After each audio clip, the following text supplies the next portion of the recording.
এই দুনিয়ায় যে হাসে হতে পারে কিছু সময় পরে সে কাঁদবে, এই দুনিয়ায় যে কাঁদে হতে পারে 10 দিনের মাথায় সে হাসবে। আজকে যে সুখে আছে কালকে হয়তো সে দুঃখে আছে, আজকে যে দুঃখে আছে হতে পারে কালকে সে সুখে আছে। দুনিয়া তো অবস্থা বদলায়। তিলকাল আইয়ামু নুদাফিলুহা বাইনান নাস, আল্লাহ বলেন আমি মানুষের মাঝে অবস্থা বদলাই দুনিয়ায়, কিন্তু আখিরাতে বদলাবে না। আখিরাতে কি হবে না ভাইয়া? যেন তোমরা যারা ছেলেরা আছো তোমরা নিজেরে আরেকবার ভাবতে শিখো, তুমি মুসলমান, তুমি মানুষ। হাসরের ময়দানে আল্লাহ তাআলা যখন ফেরেশতাদের মাধ্যমে আগুনের শিকল দিয়ে টেনে জাহান্নামকে হাসরের মাঠে এনে দাঁড় করাবে, মনে করেন এখানে এনে রাখবে, আমরা সবাই তাকাবো এরকম।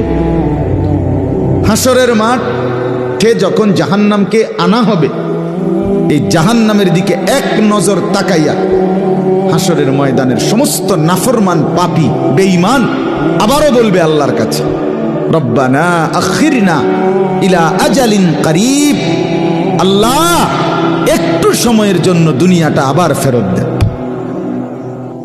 হায়াত আবার ফেরত, সময়গুলো আরেকবার দেন, আরেকটু সময় দেন। নজিব দাওয়াতাক,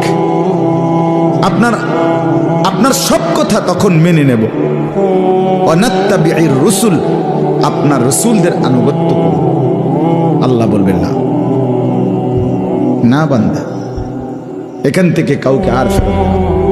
আল্লাহ বলে বান্দা বলো না, আমি যদি আজকের রাতকে টেনে লম্বা করে সারমাদান ইলা ইয়াউমিল কিয়ামা, কিয়ামত দিবস পর্যন্ত দীর্ঘ করে রাখি, রাত বানিয়ে রাখি, মান ইলাহুন গায়রুল্লাহ, আমি আল্লাহকে বাদ দিয়ে কে আছে তোমার, ইয়াতিকুম বিদিয়াইন, যে আগামী কালকের আলো এনে দিবে, ভোর এনে দিবে, কে আছে কেউ?